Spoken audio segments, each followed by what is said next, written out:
Let us agree for now that we will not say the breaking makes us stronger, or that it is better to have this pain than to have done without this love.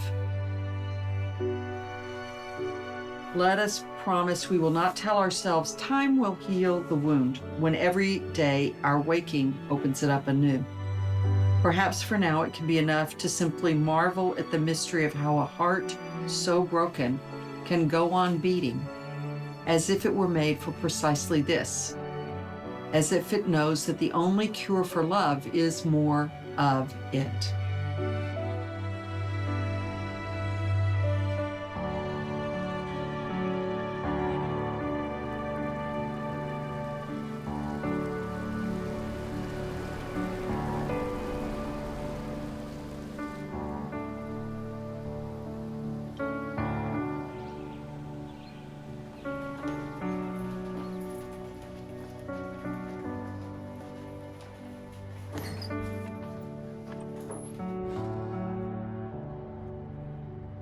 I'm in the first wave of women ministers who wanted to preach, but having the audacity to want to preach was pretty unheard of.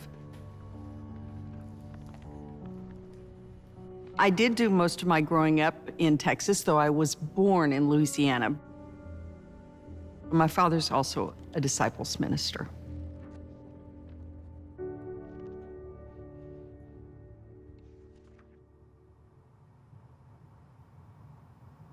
Father's Day is coming. I know. I go to Walgreens and all I see is the Father's Day stuff. It's like it's like the universe shoving it in my face. Yeah. But Yeah. because I mean, it'll be my first Father's Day without my dad and Yeah. without my grandfather.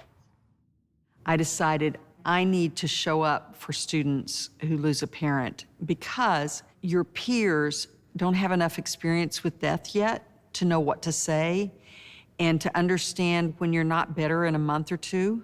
It's just really complex. Yeah. To do something really different is pretty good. Plan a little party, have a movie marathon, whatever it is that you can go, okay, I have this to look forward to, rather than that day is about emptiness. Does that make sense?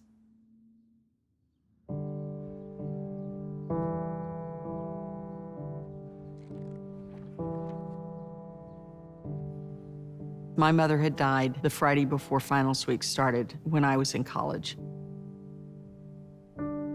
I found a book called On Death and Dying by Elizabeth Kubler-Ross. She talked about not only the stages of grief and death, but she also talked about what we now know as the hospice movement. And I went, that's what I want to do. I knew that I might be in the middle of the spectrum in terms of my sexuality, but I was married and I really did not explore that at all. It was only as my marriage was falling apart that I actually went, okay, let's explore this.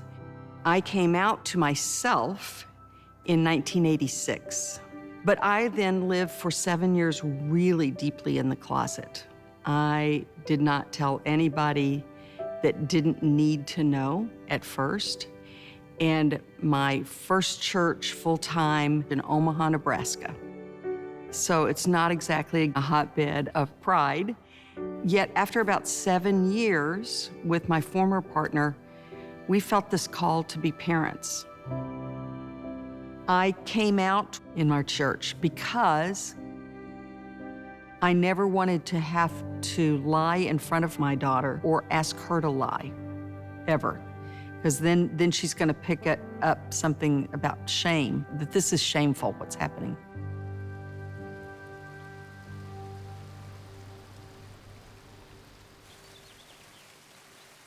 There's so many things that make up a human person, but our identities do help people more quickly understand who you are.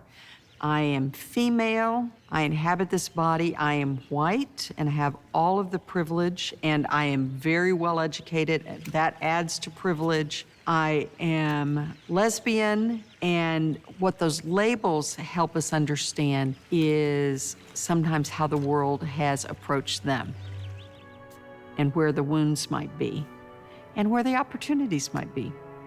Because your identities also give you opportunities, not just wounds.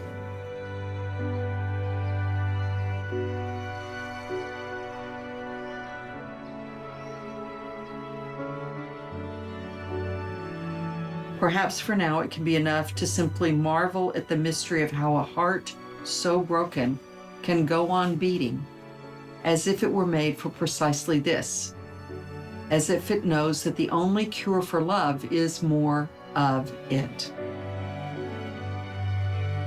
As if it sees the heart's sole remedy for breaking is to love still, as if it trusts its own persistent pulse, and the rhythm of it is a blessing we cannot fathom, but will save us nonetheless.